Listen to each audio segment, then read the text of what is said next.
Berjumpa lagi bersama saya, Salam Ramli, pada edisi Sabtu 13 Juni 2020 dalam berita viral Top 55. Untuk berbagi informasi terkini dan terpercaya, kami akan menemani aktivitas Anda selama beberapa menit ke depan, yang terangkum dari tim redaksi, di antaranya. Kini terdengar kabar bahwa baru-baru ini warga Kabupaten Bantaeng, Sulawesi Selatan dihampiri oleh banjir yang diperkirakan setinggi 3 meter lebih. Curah hujan yang detik-detik ini meningkat di wilayah Sulawesi Selatan dimulai pada 11 hingga 12 Juni 2020 yang terus diguyur hujan, sehingga membuat salah satu kabupaten Bantaeng yang digadang-gadang seperti Singapura di Sulawesi Selatan terendam banjir yang diperkirakan setinggi 3 meter lebih dan membuat ratusan warga geger dan panik lantaran nyaris meluap di jalan pada jembatan bis Sampole, Kelurahan Patlantikan, Kecamatan Bantaeng pada Jumat 12 Juni 2020. Terlihat dalam sejumlah video yang beredar, warga berupaya menyelamatkan diri dan benda yang bisa diselamatkan. Ada juga yang berusaha menyelamatkan diri dengan naik ke atap rumah. Penyebabnya adalah hujan lebat yang mengguyur selama kurang lebih 2 jam sehingga membuat sungai Bialo meluap, sehingga Kabupaten Jeneponto pun ikut menjadi dampak banjir tersebut.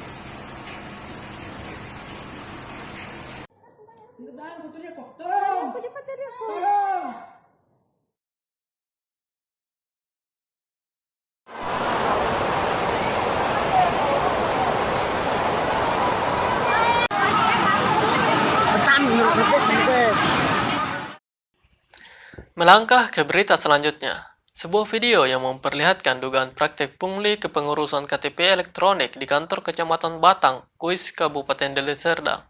Dalam video yang beredar, warga sempat merekam aksi dugaan pungutan liar yang terjadi di kantor Kecamatan Batang, Kuis, Deli Serdang, sehingga membuatnya viral di media sosial. Terlihat seorang wanita memegang sejumlah belangko KTP dan sempat terekam percakapannya yang mengatakan apabila warga ingin KTP diproses dengan cepat, maka harus membayar sebesar Rp100.000. Menurut informasi, sesuai perintah Bupati Deli Serdang, kasus tersebut akan ditindaklanjuti oleh Inspektorat.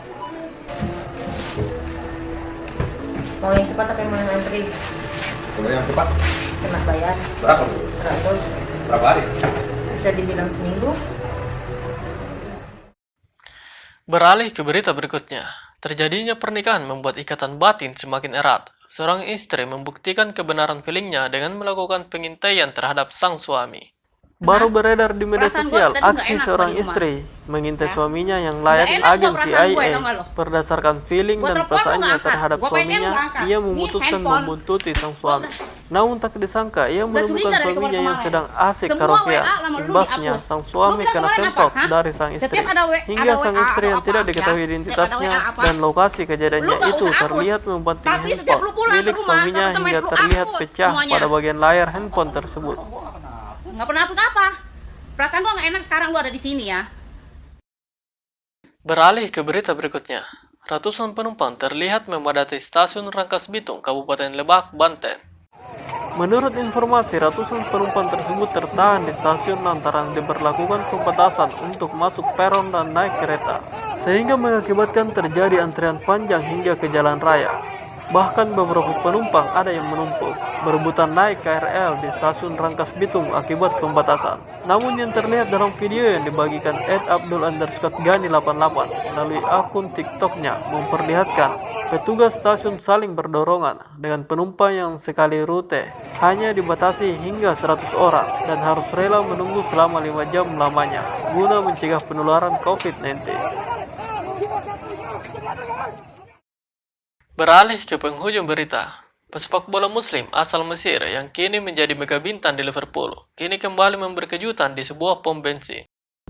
Muhammad Salah yang kerap diberitakan sering menolong sesama dan rendah hati, kini kembali memberikan kejutan dengan membiayai ongkos bahan bakar semua orang yang sedang mengantri di sebuah pom bensin Sainsbury, dan aksinya kini beredar di sosial media Twitter. Hal tersebut bukan pertama kali untuk Salah. Ia sempat diberitakan memberikan donasi besar untuk kampung halamannya di Nakrik, Mesir, guna membangun sekolah dan rumah sakit. Selain itu, Muhammad Salah juga ikut berusaha membantu warga kampung halamannya di saat pandemi virus corona melanda dunia. Winger berusia 28 tahun itu disebut menyumbangkan berton-ton makanan, termasuk daging segar, untuk penduduk di Nakrik.